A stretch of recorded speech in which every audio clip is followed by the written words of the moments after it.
call the meeting to order. And just doing a roll call real quick, Dr. White, Dr. Kelly, and Ms. Ivanchek, I think y'all are all there. Yes. Okay. And Mr. Destin and Yeah. myself and Mr. Chambers are here in person, as well as Mr. McInnes, Mr. Horton, and Miss Scallon. So we'll go down. We'll start with the approval of the agenda, and then 3 recognitions. At this time, no recognitions. Visitors, we have no visitors. No administrative personnel appointments. Public comment.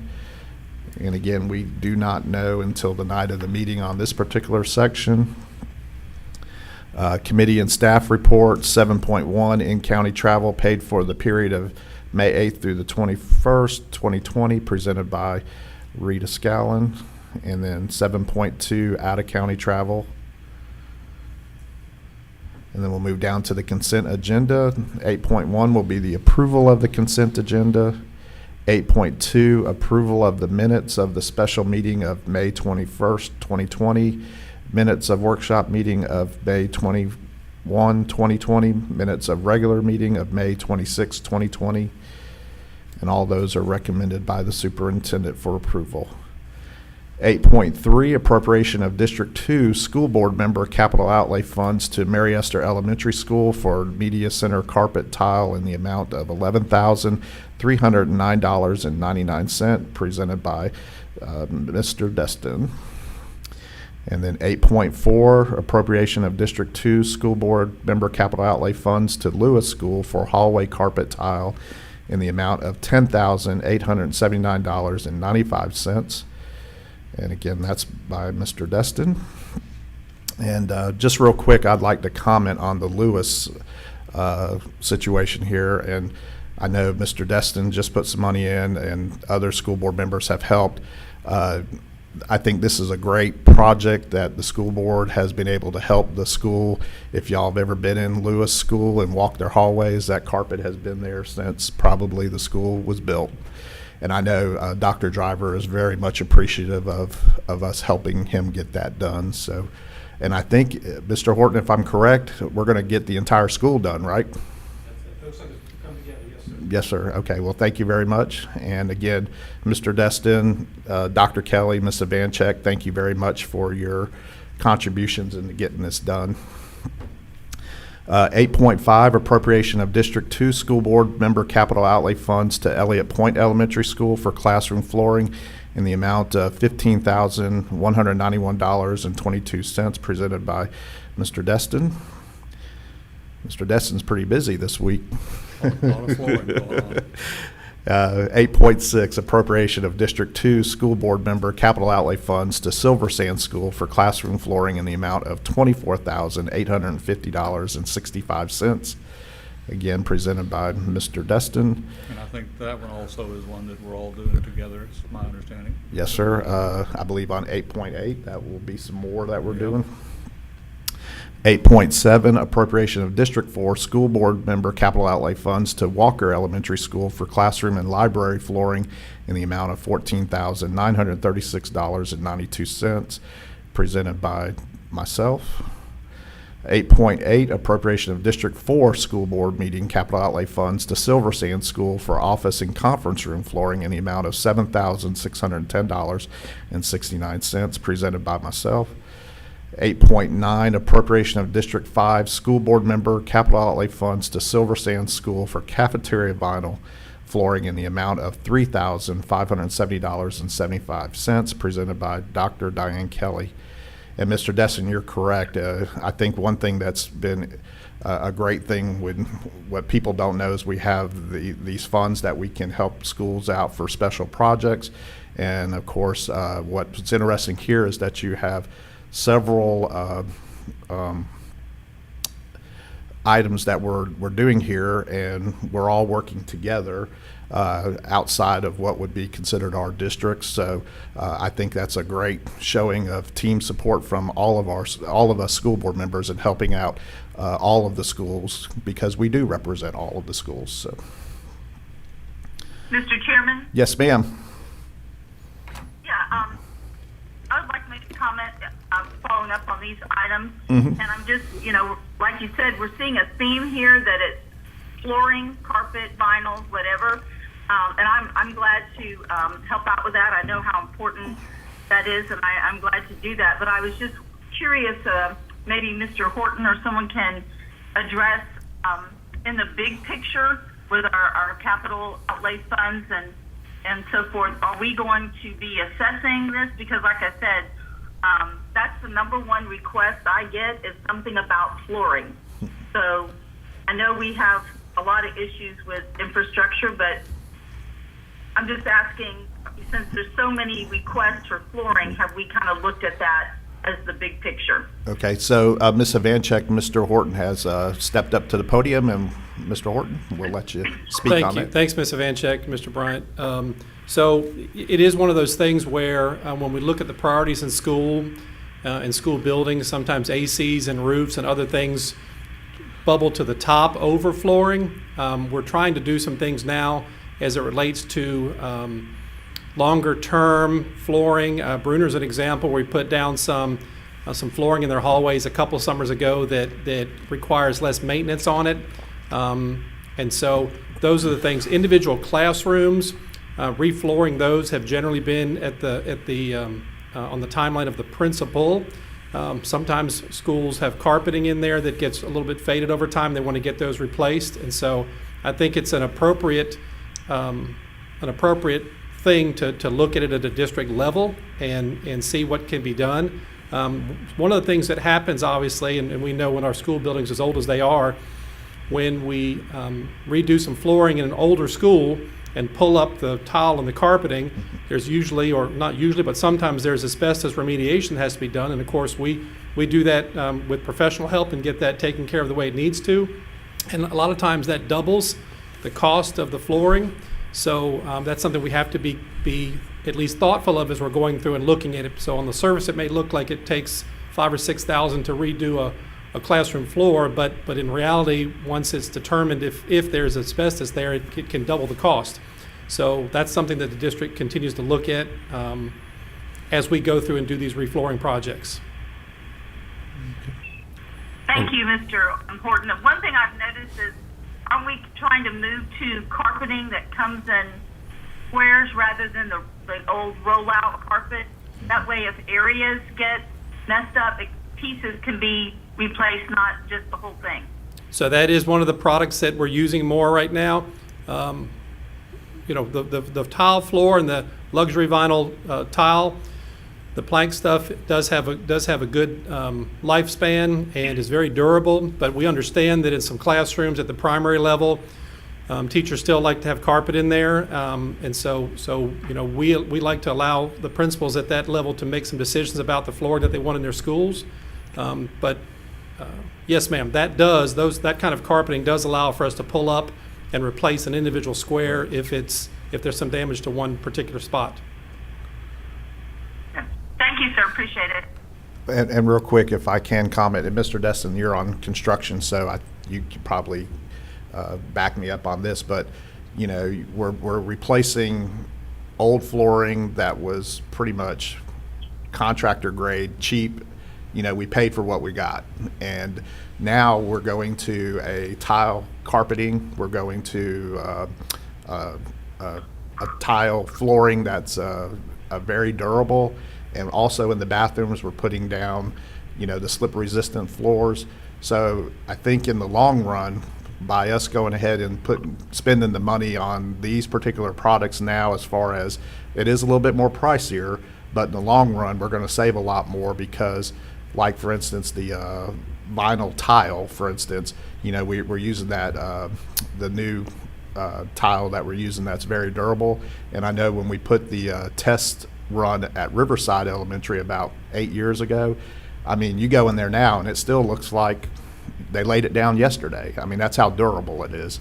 And so I think what people need to know is that as we're moving forward, we're looking at being better stewards of our funds, but we're putting down product now that's going to be very durable and last. And like Ms. Ivanchek said, if we have a carpeting in one room and let's say just a little patches needs to be replaced. Now all we got to do is just replace the tile part of that. We're not replacing the whole carpet.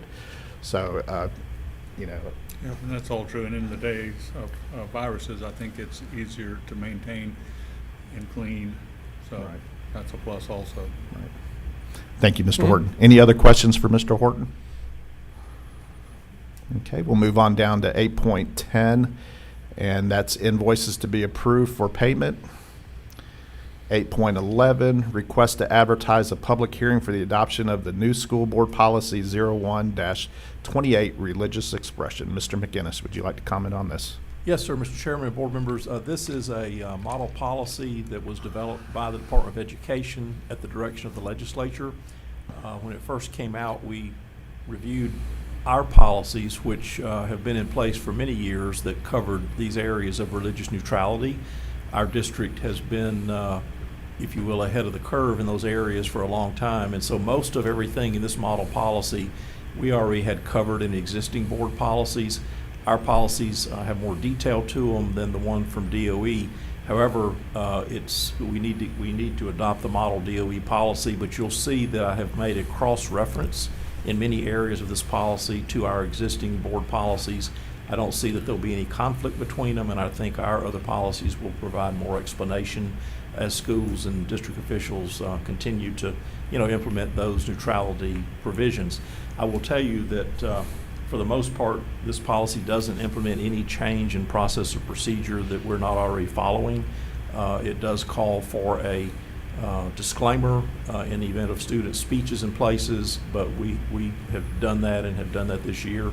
So I don't anticipate any change in what we're already doing, but this will get the model policy adopted. Okay.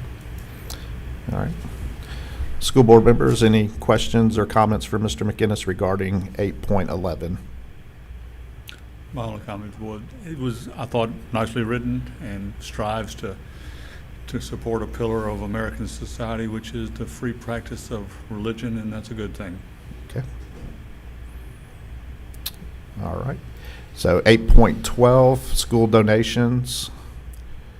8.13, agreement between the school board of Okaloosa County, Florida, and Nutrition Incorporated, doing business as the Nutrition Group, to provide services related to the award of RFP 20-01, school food service management operations. I had one question, and Yes. I'm sure Superintendent Chambers can address it. The price is the same, and I didn't read through the entire document, but does it provide a flexibility? Because after all, some of the guidelines that we're seeing from the CDC are quite different than what we've been doing. They're recommending students not go to cafeterias. Does it give flexibility to this group? Because if they have to do a whole lot of different things, what do we do with the price? Or are they confident that that price would cover any eventuality that they may have to be exposed to? No, appreciate it, and a good question. And this is the final agreement that we're bringing before you, and so we made sure that we had Mr. Horton is prepared to answer some of these questions and get you the information that you need. I think Mr. McGinnis added some language into this agreement. I may be mistaken, but the fixed meal price for the meal charge for students right now is not changing for next school year, so it'll be the same as it is this year. And the fixed meal charge of $3.40, the way in the contract is written, is an increase from what it was internally this past year, from $328.5. But the contract requires the nutrition group to increase the fund balance by $275,000 per year. As we move into next school year and anticipate if there are any additional pieces that would require us to come back and look at this, I think we would do that and work with the nutrition group to be able to try to make sure we continue this relationship with them. Well, that's the only question I had is we're probably going to be subject to some things that we don't anticipate, as long as we have flexibility and they understand. Yes. After all, if we have to do all bag lunches, that would be, I would think, more expensive than serving in a cafeteria. So as long as there's room there and we all understand that it may have to be flexible and we'll work toward the goals we'll have to meet, then that's a good thing. And we as we look at what next year looks like, and I know Mr. Chambers is going to speak to that, And we've surveyed parents, and we're working with survey groups in our school district as well. So we have some information on that in terms of parents' thoughts about what next school year will look like in their minds. And so you're right, there's discussions out there about cafeteria, specifically bag lunches, classroom eating, and all that entails. So, Okay. yes, sir. Moving target. It is. It is. Thanks. School board members on the phone, Ms. Ivanchek, do you have any comments or questions for Mr. Horton? No, thank you. Dr. Kelly? Just to ensure that we do have a plan for students when they are not able to purchase a lunch. He says we do. We have a plan. Thank you. Okay. And Mr. Horton, would you like to comment on that? So if Dr. Kelly's referring to, we will not deny meal service to any student who comes through the line. They'll be provided a regular meal, despite their if they are inability to pay. We encourage folks who are able to apply for free and reduced lunch at the beginning of the year, and we work through that as diligently as we can. But we obviously will have a plan to provide a meal to every student who requires one. Okay.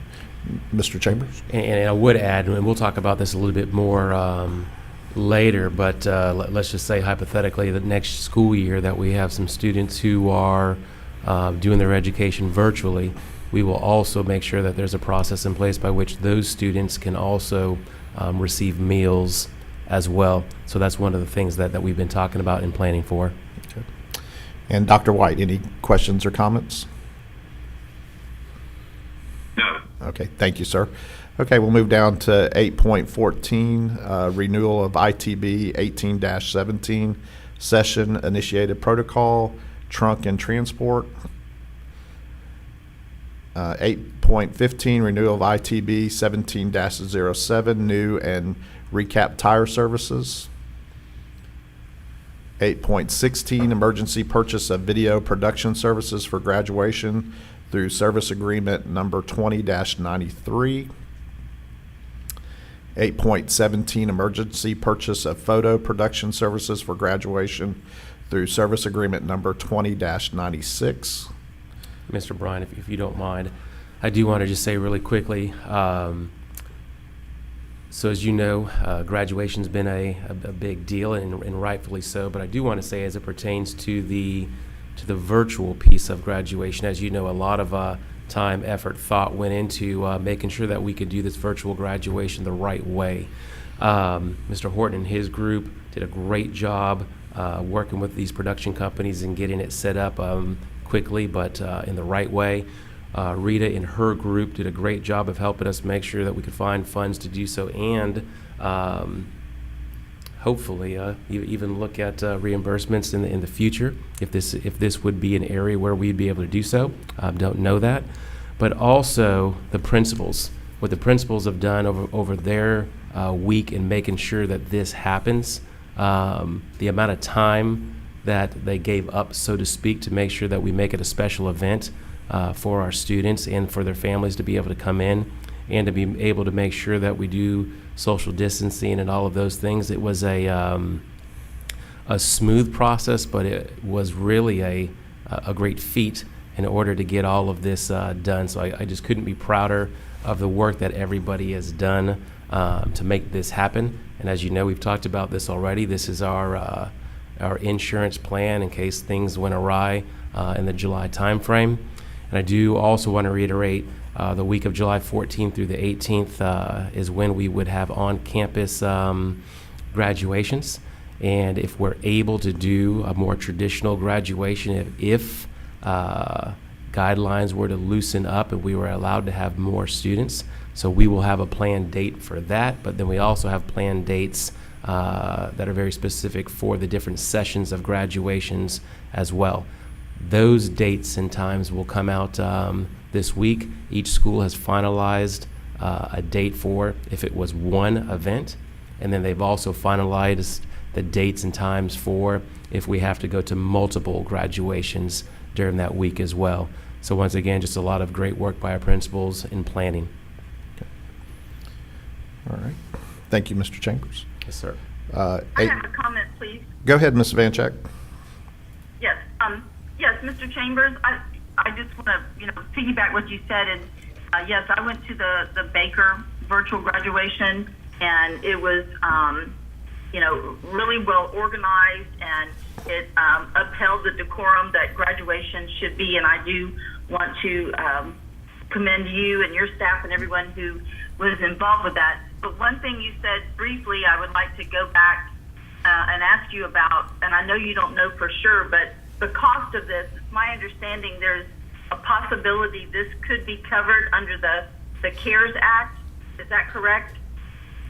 So I think what, and I'd have Rita talk a little bit more, but I think what Rita has shared with us is we don't know specifically exactly what will be covered and what will not be covered in the CARES Act. I think there's still more information to come. So it is an item that we hope could be covered, but we would not know at this point in time. Okay, thank you, sir. Yes, ma'am. Any other comments or questions? Okay, so we'll move down to 8.18, Memorandum of Understanding between the Consulate General of Italy in Miami and the School Board of Okaloosa County, Florida. 8.19, update to the Coronavirus Aid, Relief, and Economic Security CARES Act to Okaloosa Technical College. I would like to say something there, Mr. Chairman. Yes, ma'am. Go ahead, Dr. Kelly. I would just like to thank Kelly Hayes and Barbara Nystrom for their work behind the scenes on their section of that particular grant that works for OTC. And I know they have been working on that for quite some time, and they did a phenomenal job, I think. And just thank you to their staff and to the work that they did behind the scenes to get this ready to go on an appropriate timeline. So thank you to them. Thank you, Dr. Kelly. I do have And a... I'd like to say something, please. Go ahead, Ms. Vanchek. Okay, I'm sorry if I interrupted. No, you're good. Also, I'd just like to, it's my understanding that that the students for OTC will be able to come back on their campus next week, I think it is, so that I think that's great because so many of the things that they teach, you really do need, hands-on. So, again, I appreciate Ms. Hayes and her staff over there working to make that happen. Thank you, Ms. Vanchek. And I just had just a quick comment about that, and Ms. Vanchek alluded to what I was going to say about school starting next week for those particular students.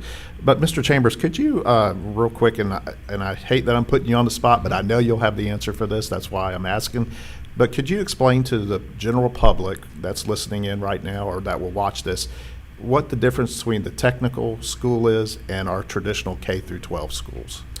So I would say just quickly in a nutshell, the Okaloosa Technical College serves adult students, whereas of course our K through 12 students do not. We serve our students within our school district.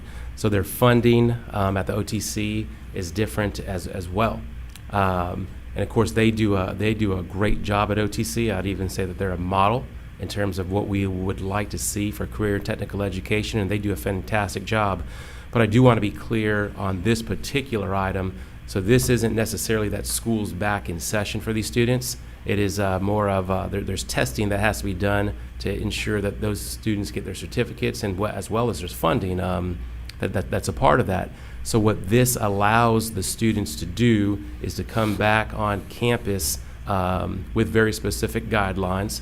We had Ms. Hayes and her group did a great job of submitting the plan to make sure that we're following CDC guidelines and all of those things. There's screenings that will be done for students who come as well, but they'll be in small groups, so to speak. But this is in preparation for a test, so there might be some hands-on pieces that you have to do to be prepared for a test, and it helps them get ready as well as to be able to take some of the tests, my understanding. But it's OTC. In terms of this, what we're talking about is an adult program versus our traditional students. Right. And again, I appreciate what you're saying there, because a lot of what we teach out there is hands-on, and you can't do it through a Zoom meeting. I mean, that's for people like me who have to go to YouTube to figure out how something works. But for these people, they actually have to get in there and do it with hands. So Mr. Destin? Just to clarify, OTC has the adult students, but we also have traditional students. Is that correct? We do, absolutely. And they will both be going, the ones that need to do the on-hand certification, or just the adults? Now, my understanding that is this is just the adult And students. that was my understanding too. That's why I was trying to Right. clarify. Absolutely. Yeah, I think when I talked to Ms. Hayes yesterday, she was telling me this is the adult side of it. So, all right. Thank you. And also, Oh, go ahead, Ms. Vanchek. my understanding, of course, that the DOE and Education Commissioner Corcoran has approved this. This is statewide, that all the technical colleges have been approved to allow these students to go back. Correct, and we even polled, so to speak, other districts to see exactly what they were doing as well. And just like Ms. Vanchek said, there's a number of districts that are bringing their adult students back, just in different ways, however. Is that it, Ms. Vanchek? Yes, thank you. Okay, you're welcome. Okay, so we'll move down to 8.20, Educational Services Agreement between the School Board of Okaloosa County and Okaloosa Academy Incorporated to provide services to students placed with the Department of Juvenile Justice in Okaloosa County. 8.21, a memorandum of understanding between the Okaloosa County School Board and Children's Volunteer Health Network, presented by Terry Schroeder. 8.22, request permission to apply for SEDNet administration project at USFSP for a one-time, non-recurring allocation from the Bureau of Exceptional Education and Student Services at the Florida Department of Education. 8.23, Title I, Part D, Florida Department of Education project application for 2020 through 2021. 8.24, Title IX, Part A, Florida Department of Education project application for 2020 through 2021. 8.25, Military Connected Schools Initiative 2020 through 2021 grant application. 8.26, IDEA Part B Entitlement 2020 through 21 grant application, and IDEA Part B Preschool Entitlement 2020 through 2021 grant application. Okay, so moving down to Section 9, Dr. Hale is coming in, so if you have any questions, Dr. Hale is now present. So 9.1 will be employees on administrative leave. 9.2, deferred retirement option program. And I see Mr. Horton's back there stretching his arms with a high five because his name is on there. But the good thing is we get to keep you for 5 more years, right? Up to 5 more years. So 9.3, employment separations. 9.4, personnel recommendations. 9.5, employee transfers. 9.6, employee reinstatement. And 9.7, reinstatement, reimbursement of sick leave due to line of duty illness, injury, medical examination. Okay. So now we'll move to discussion agenda. If there's any items that need to be moved.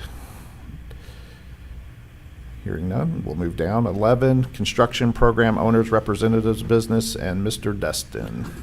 Thank you, Chairman. As you can see, we have a couple of items that we've discussed previously at Kenwood Elementary School's kitchen/dining roof, and the work we're doing at Longwood. We will also be having a construction meeting on Monday, and I will try to get that agenda presented to you guys for the Monday night meeting.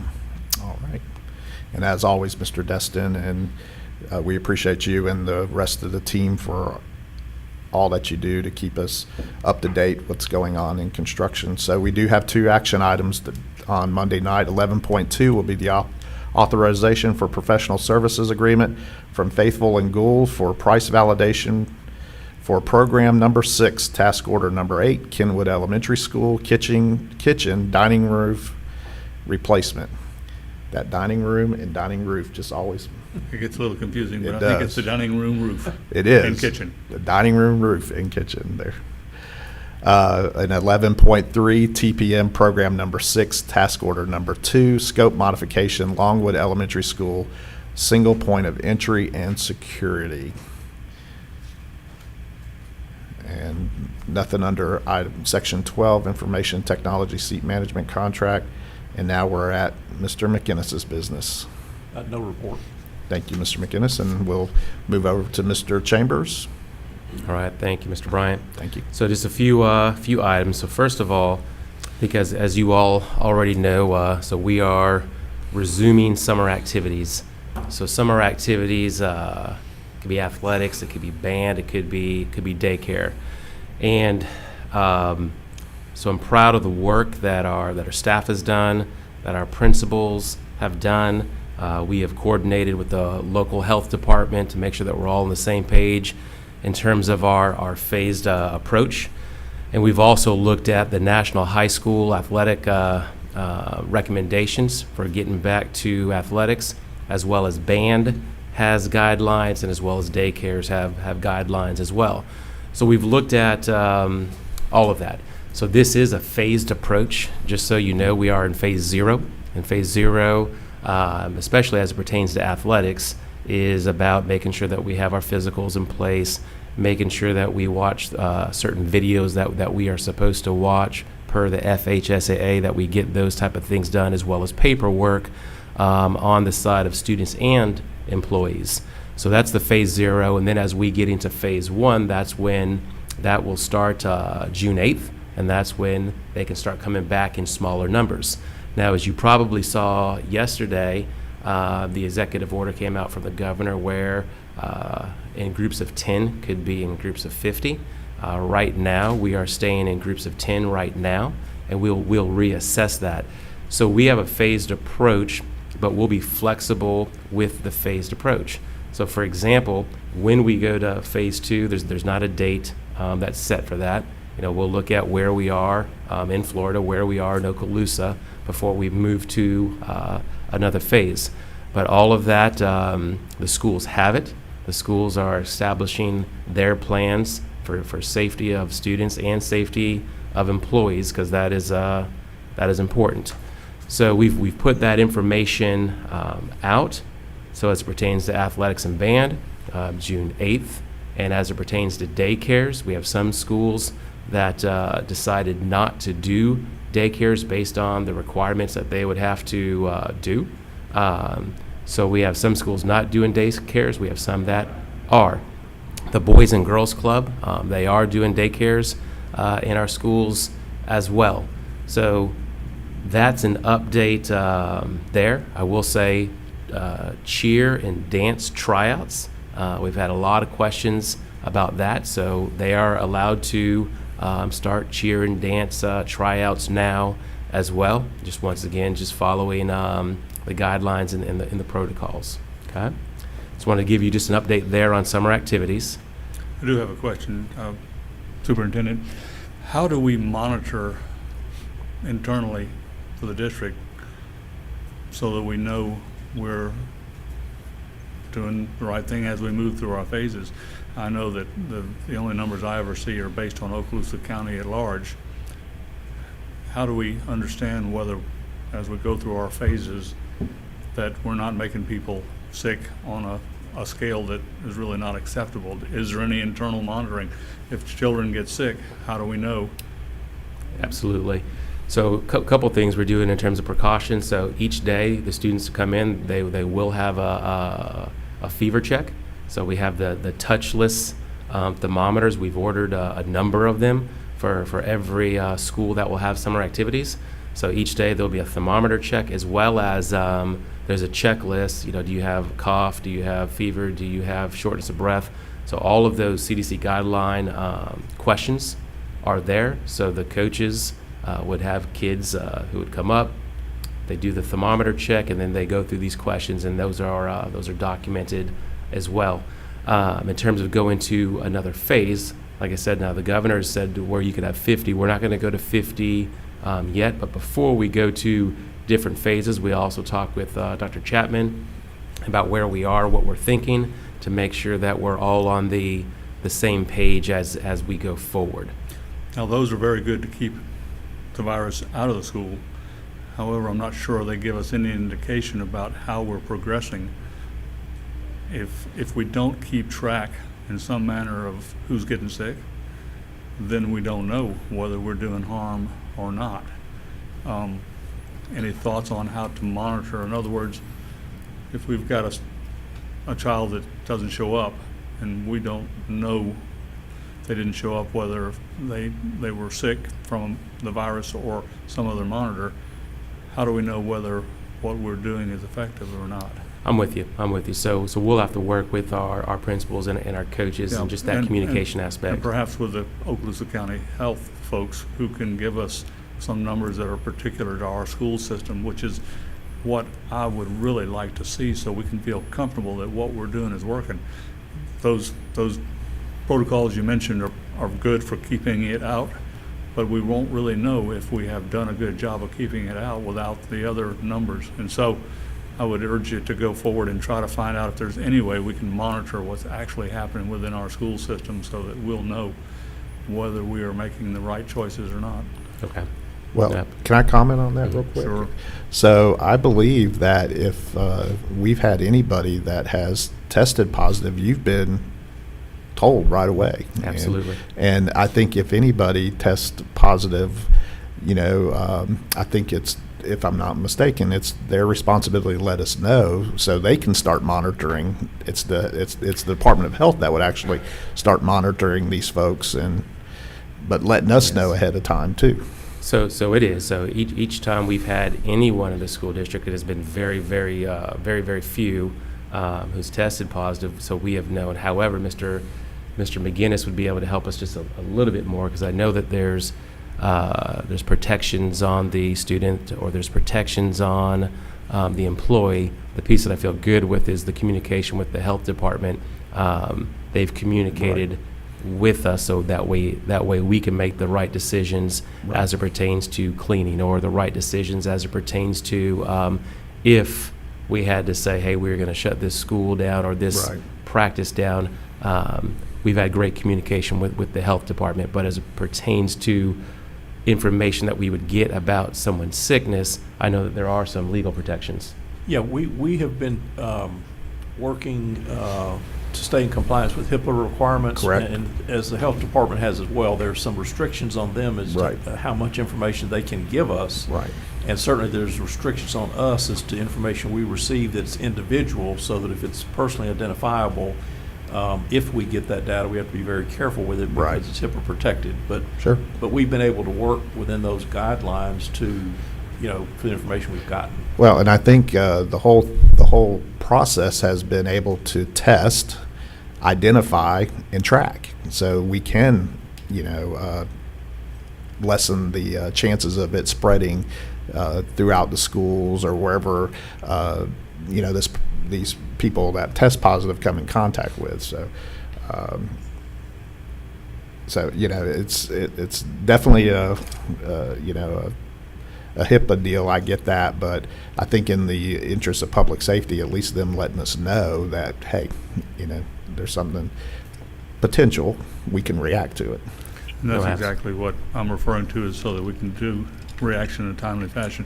They have done a very good job about employees, and HIPAA regulations have to do with individuals, not the overview, because we get that every day on Channel 7. And what we need to know is, in a timely fashion, if what we're doing is making things worse. And hopefully we can get some kind of system in place that gives us a time that we can react that's not too late. So I'm sure Superintendent will work to try to find some way that we can keep a tight monitoring on what we're doing. Absolutely. I have a question, please. I have a comment related to that. Okay, so Ms. Ivanchek, I heard you first, and then Dr. Kelly, you'll go second. So Ms. Ivanchek?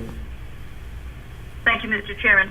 So, Mr. Chambers, are we, as the board, being kept informed anytime we have any cases, for example, of employees or students, not by name, we don't need to know that, that have been diagnosed with the COVID virus, so that we're aware of what areas?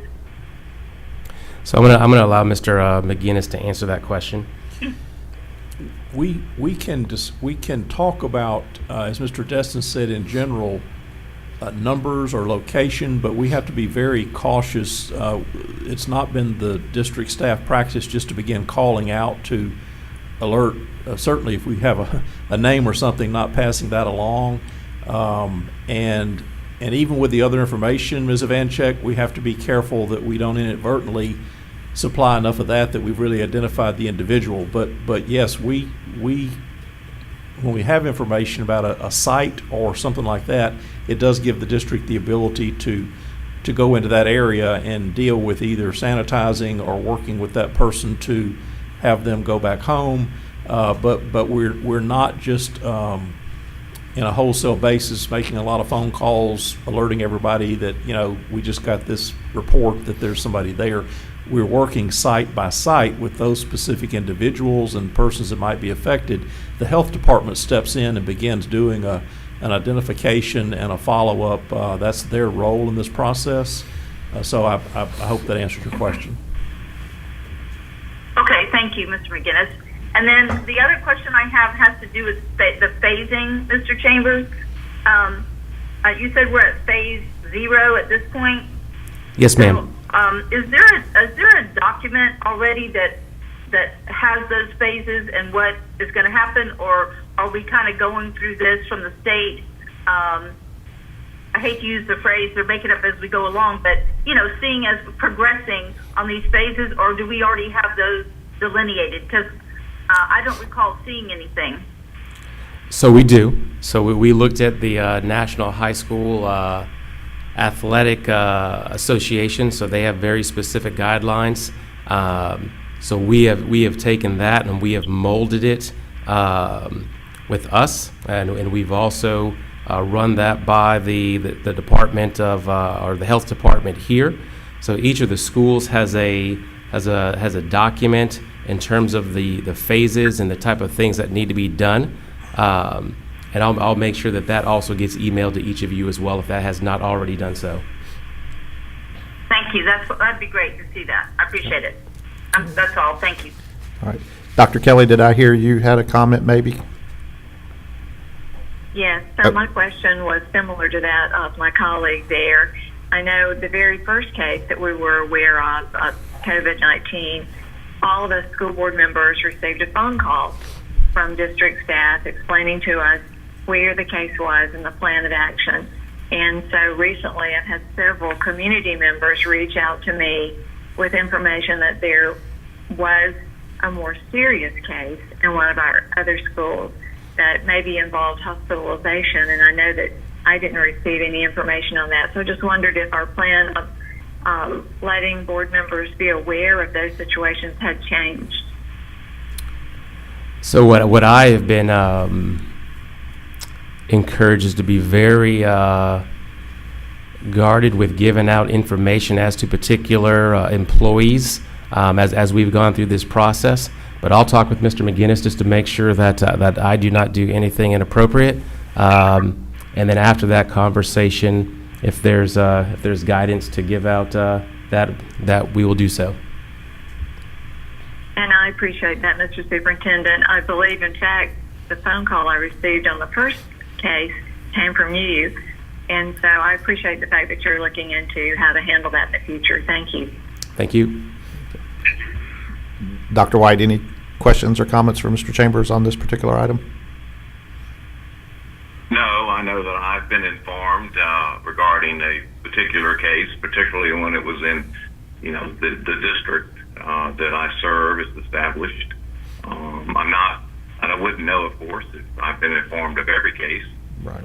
But certainly I would want to follow the legal advice that's provided by our attorney. Thank you. Thank you, Dr. White. Okay, Mr. Chambers, you can. So All right. I have something on that. So Dr. White says he's been informed because there was a case in the district in which he serves. Is that right, Dr. White? Is that what you said?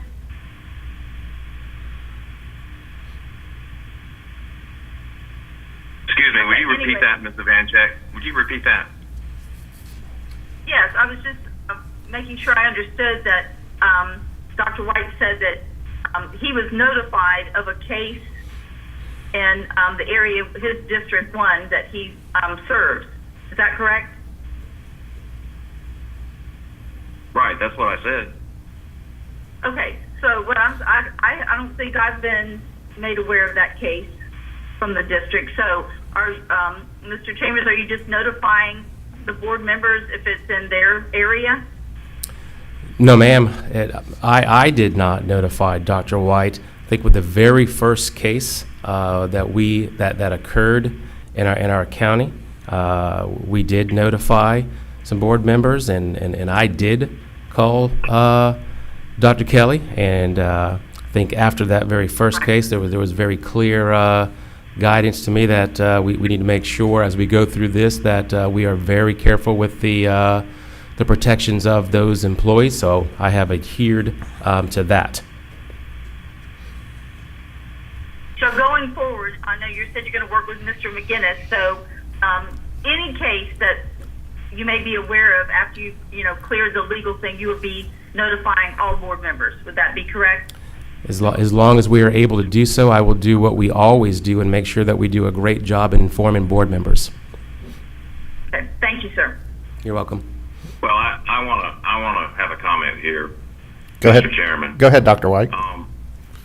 My recommendation or my thoughts would be that if the school board attorney determines that we should all be informed and we're not going to be at risk of being in some violation of statute or HIPAA or whatever it may be, then that would be fine. On the other hand, if the school board attorney might recommend that we be informed when it pertains to our individual districts, then certainly I would be okay with that as well. Thank you. Okay, My- but here's go ahead. something I think that, and I'm not trying to put words in Dr. Kelly's mouth, but what I heard her say was that she was notified by someone in the community. And so my statement is personally is that I would want to be notified officially from our district before I get a phone call from someone in the community telling me about this and wanting to know what I know, and as a board member, where I am on that. So that's why I'm asking this, is that if it's following all the legal pieces, that we be let know before we get the phone calls. That's why I'm asking that. Thank you. Yes, ma'am. And my only comment would be is most likely, I'm sure it wouldn't be ethical to just notify one board member, and most likely not lawful. And I know that Mr. Chambers and the school board attorney would not do that. So we're going forward on a good basis. We just need to have the information in a timely fashion so that we understand whether we're headed in the right direction or not. And I have faith that they will do that. Thank you, Mr. Destin. Thank you. Okay. Any other comments? All right. And we are also preparing for the start of the 2020-21 school year. And I am going to have Mr. Horton come up here in just a second. And I want to say that, I think as you know, that we have put a lot of thought over several weeks in terms of what the next school year will look like. So we do have a work group internally that we are working with and to make decisions. We have also looked at the FADS document, which is the Florida Association of District School Superintendents. There's a document that deals with recommended guidelines for returning to school. We've also looked at the National Institute for Excellence in Teaching, which is some referred to as NEAT. It's a planning guide also for returning to school. We've also looked at the Georgia's Path to Recovery for K-12 schools, which has some excellent information in there as well. And then we also know that our Florida Department of Education will be getting something out here shortly that we will look at as well. So we are looking at, what would on-site education look like, and what would online education look like, and what would a blended model look like. So we're going through all of these conversations right now. We've also surveyed parents. We have that information. So the interesting piece about parents is we do have about 20% who would prefer to begin the school year online, and similar to how we ended. And that's where we've talked about where it's imperative that we do a great job with our Okaloosa Online, for example, so we keep those students in Okaloosa County. So we've talked about that with our principals and with our team as well. Most parents in this survey would prefer to begin the school year in school buildings, and some would be interested in the blended model as well. And Mr. Horton's going to talk more specifically about what some of those numbers look like. And then we've also started the process of surveying our teachers. So they have until Sunday to finish, but I think we had already about 800 teachers who have already filled out the survey. And then we have a survey that will be going out to staff and administrators as well. Want to make sure that we get input from all entities. And once we get that input from all entities, we'll also be letting the board know the results of those surveys as well. It's interesting when you look at teachers, and one of the questions in essence was, if the decision is allowed to be made locally, what would you prefer happen next fall?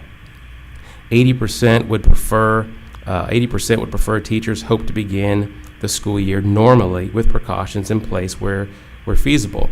So where we have about 800 responses so far, and we still hopefully will have more responses to come, what it looks like is a good percentage of our parents and teachers would like to start the school year off as normally as possible with precautions in place. But what we clearly see is there is an appetite for online learning that we'll be prepared for. And with that, Mr. Horton, if you'd come up, kind of talk about that start of the year work group and just give a little bit more specifics if you would. Yes, sir. Thank you. I think, board members, the main thing that we wanted to accomplish with some parent surveys and teacher surveys early on is, what does our supply and demand look like for different learning modalities? And so, if we had 20 to 25% of our families that were interested in beginning the year online, and none of our teachers were interested in doing that, we might have a problem with supply and demand. And so it looks like initially that our teachers, Mr. Chambers mentioned 80%, would prefer to start the school year in the building with precautions in place. But that doesn't mean that they're not willing to teach virtually if needed. So I think a vast majority of teachers stepped up and said, if we're in an environment where we had to be online, we would absolutely do that. And so I think that's an important piece, is that we've got flexibility in the teaching staff to be able to do both. There are a lot of training pieces involved in that over the summer. But I think the initial piece was, what does our demand potentially look like for parents wanting to have their children work online? And then what are our teachers' beliefs about their ability and willingness to do that? So the early good news is those things look like they're matching up at some level. The other things that we asked about for parents, and again, we're still pulling together results, and we'll be sharing all these once we get them all finalized, is their thoughts on transportation. So some of the questions that were asked were asking a parent, would they put their child on a school bus if social distancing were impractical or difficult to maintain? And a good number said they would. I think we had 8% or 9% of our parent respondents, and we had over 5,000 of them, who said they would put their child on a school bus only if there were 6 feet between each child. I think the state transportation director group just put out a memo in the last few days about the challenges of busing and students next fall. And I think the number they came up with across the state of needed buses and drivers, if we were to have that kind of social distancing, was I think $8.8 billion in additional busing and personnel. And so there's a recognition on the part of the transportation folks that are meeting at the state level that the challenge is real, and it may or may not be even able to be accomplished in terms of transportation. So we wanted to get some sense from our families what they thought about transportation. Other districts are looking at, and we're looking at in our group as well, screening of students and when that occurs. how it could occur. Can it occur at a bus stop because we don't want to have a student with a fever or some cough or anything now being left at the bus stop? That can't be done. So we're looking through all those issues specifically. The documents that Mr. Chambers mentioned are good documents in that they help us ask all of the questions that need to be asked and answered. The Georgia model particularly was interesting because it identified different pathways for school districts based on low spread or no spread in the community, minimum or moderate, and then active spread. And so I think as we look through those decision trees to the things that are happening in Georgia, we're hopeful that in Florida, the Department of Education and the Department of Health at the state level will come together and put out something along those lines because, as it's been said before, school districts want some guardrails of where they believe they can operate, and then kind of take a look at their own communities and decide where some of these final outcomes fall. I know that Ms. Lightbourne and the curriculum group are working hard to look at what online learning could look like in the fall. I think it's fair to say, the superintendent said this in the letter he sent out to parents on grading, we had to widen our lens a little bit this spring in 9 weeks because everyone was kind of thrust into online learning without any notice, practice. Parents were caught off guard, kids were caught off guard, and so the plan that we had this spring is likely not the plan that would be in place in fall. And so the online learning piece would be more traditional in terms of its grading, more traditional in terms of the requirements placed on students, and probably more regulated would be a fair word on that as well. So cafeteria, another question that was asked. I think the number is about 70% of the parents said that they would be comfortable having their child eat in a cafeteria, whether it be through cafeteria prepared food or bringing their lunch from home.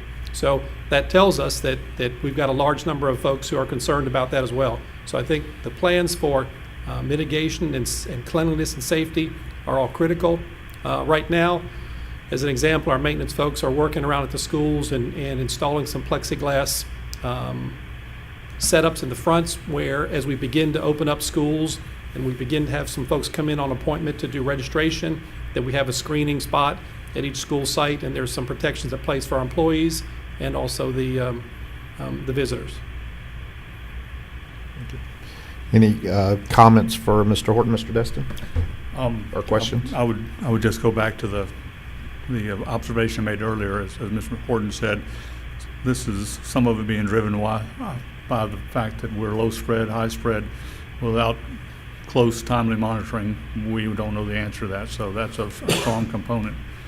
And the other point is, I would congratulate Mr. Horton and the rest of the staff. We are living in a time that's unprecedented. I mean, after all of these functions that happen in the schools are governed by school board policies. We have thousands of pages. Obviously, at this point, they basically are being held in abatement because some of the things we're doing don't conform with those policies and could not conform with those policies because of the situation we find ourselves in. But we're going to have to at some point get back to normalcy and perhaps do a lot of modification of those policies. And I encourage the superintendent to keep us abreast of what it is you're recommending, because this definitely, we're going to have to do things differently. But to stay in line with the function of the school board, we're going to have to make some changes to some of these policies, because there's no doubt that we can't do things the way we were doing them. And we need to move and work cooperatively with the superintendent. You know, they've worked hard and they've come up with some good solutions, but we need to be following and be informed about where we're going on these issues. Well, and I think I heard correctly. You also said realistic too. I heard you say that a couple times. Realistic. What's going to be the realistic approach to this? You know, you talked about transportation. I mean, going into this, we already had an issue with trying to get bus drivers and, you know, having up-to-date school buses, and, you know, for us that would be a challenge. So there is, you know, you're looking at the reality of trying to return to some type of normalcy, and you know, that's the challenge right there. Where do we separate that? Yes, sir. Mr. Bryan, a significant portion of our bus drivers probably are in second careers and are at an age where right now or even in the springtime, they were at home because they were falling into those categories of the governors of over certain ages. And so that's another piece that Mr. McGinnis is already talking about. But that is a second piece that comes at us from the other side on transportation. Depending on what things look like in the fall, we would already be short potentially bus drivers based on that scenario alone. Yeah. And all the way down the gamut from the bus drivers to the cafeterias, to how we assign grades, to how we do the teachers, the question about if 20% is going to be online and 20% of the teachers are going to participate, do they come to school at all? Do they do it from home? How do we monitor their work product? This is all just absolutely new and complex, and it's a tough job. It is. And Mr. Destin, to your point, I think at the meeting yesterday, Mr. Chambers, we did have on there on the topic for the work group discussion is district policies. So review of district policies and what would need to be brought back to you based on a different model. Absolutely. It looks to me like a lot of them would have to be changed. And I appreciate the questions, and you said it very well, Mr. Destin. This is complex. I'd equate it for my math brain. This is like calculus, and but the thing that I feel good about is we have a lot of good minds working through this, and what's also important, and you all have brought it up as well, is that we stay in contact with the health department as we go through this. It's important that we have conversation with both the unions, which we're doing. They're part of this process as well.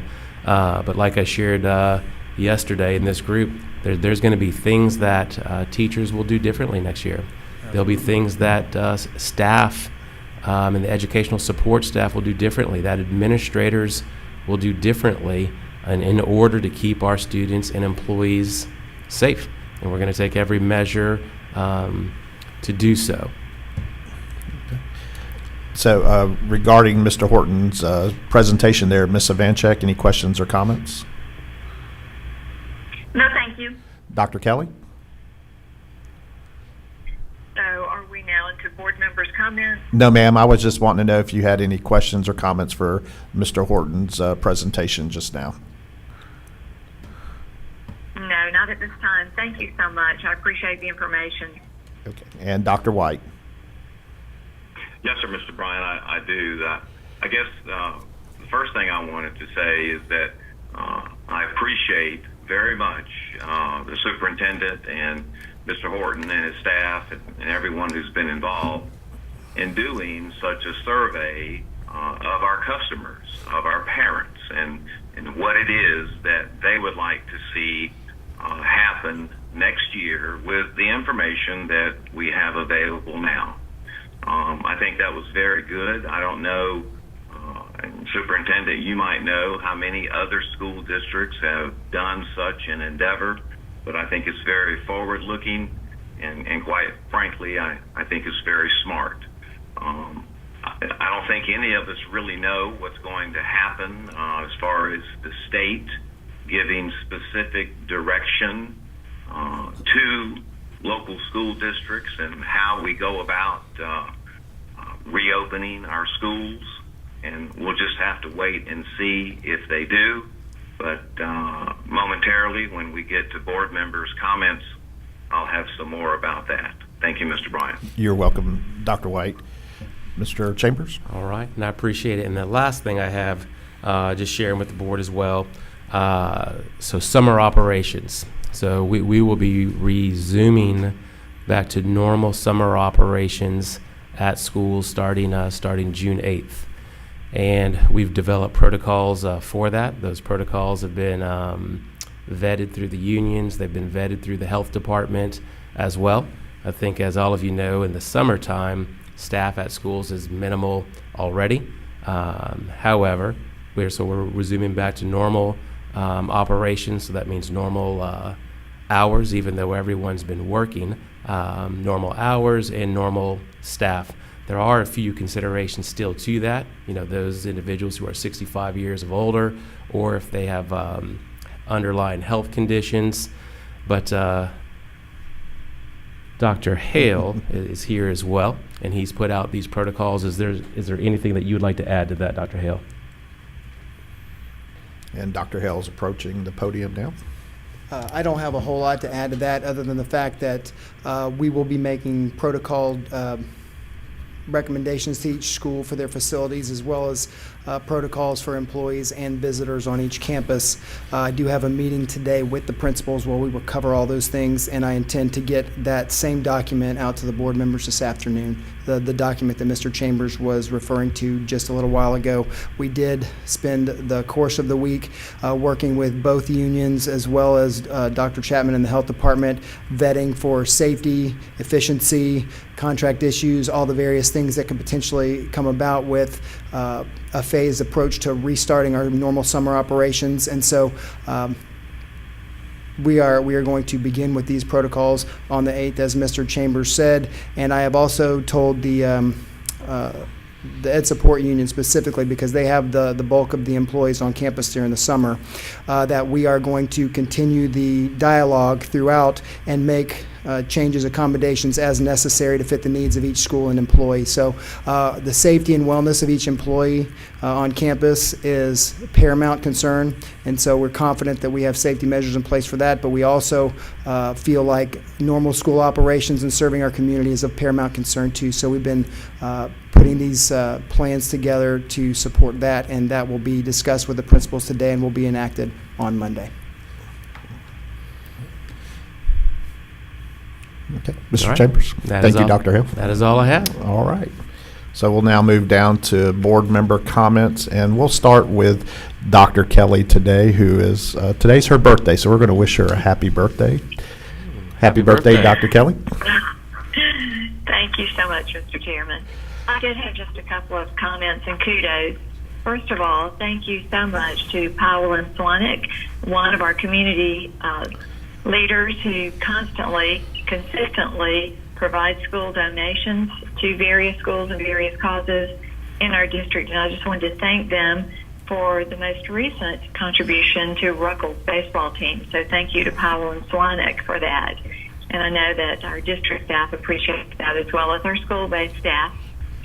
Secondly, I just wanted to remind everyone that today is the last day of the school year in our traditional calendar for teachers, and we just certainly are all in awe, AWE, of all that they've done in the most unusual school year of 2020, and the flexibility and creativity that they have shown in the midst of chaos, such as changing their entire classroom environment, using a new and different grading scale and different means of attendance. So just kudos to all of the instructional staff and support staff who have really maintained some bit of normalcy in the midst of chaos.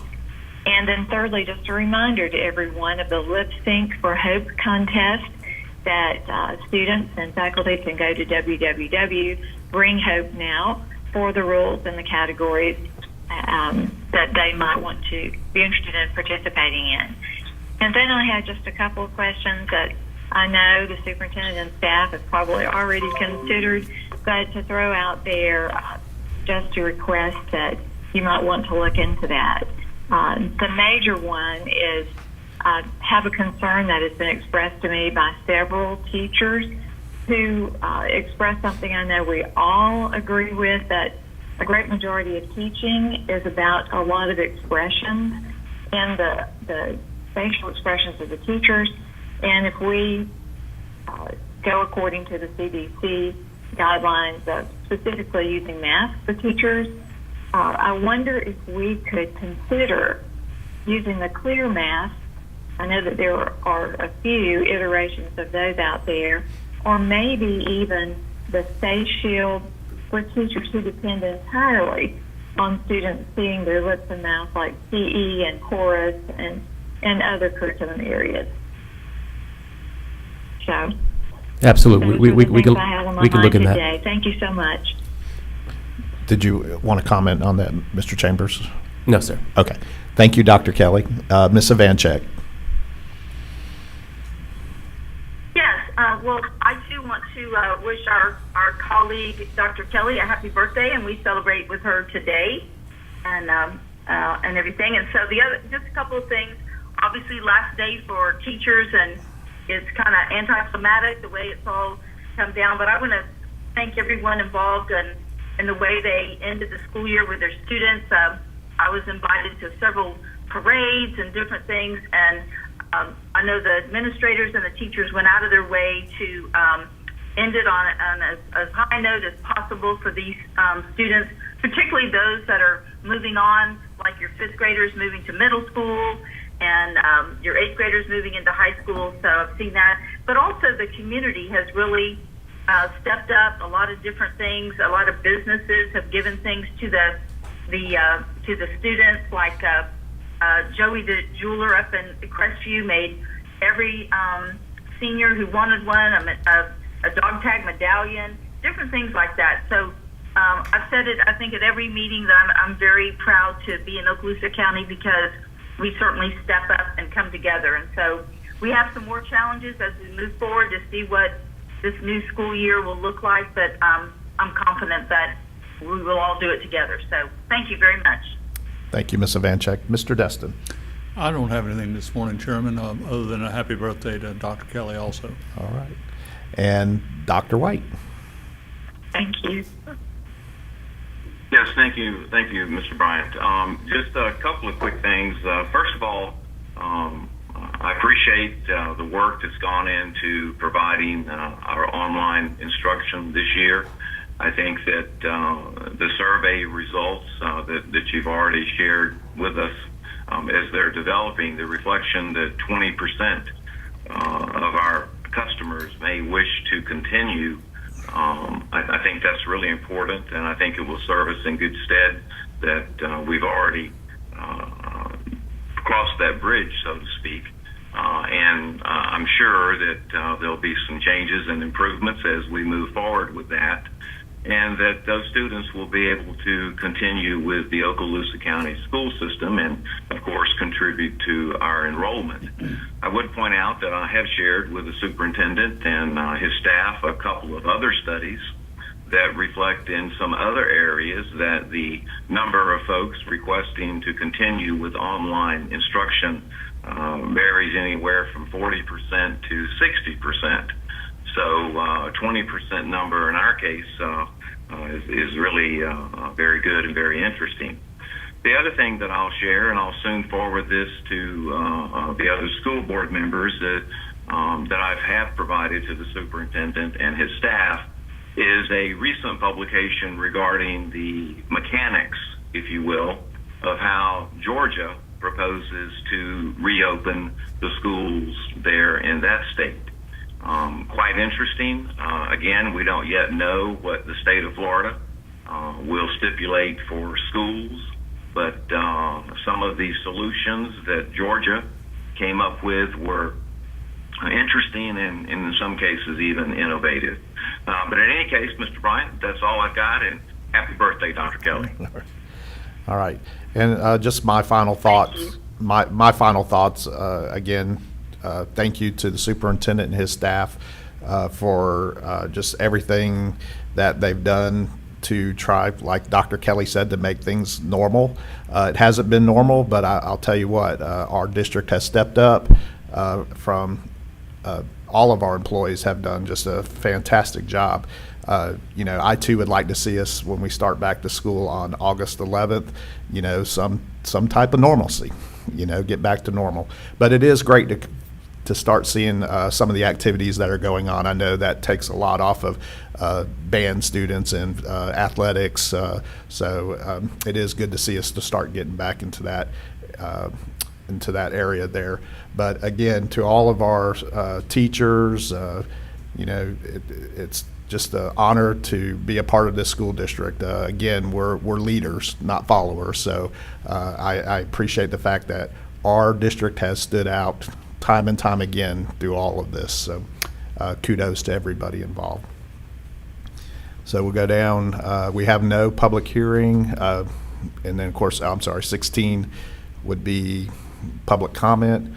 And there's no other comments or anything. This meeting's adjourned.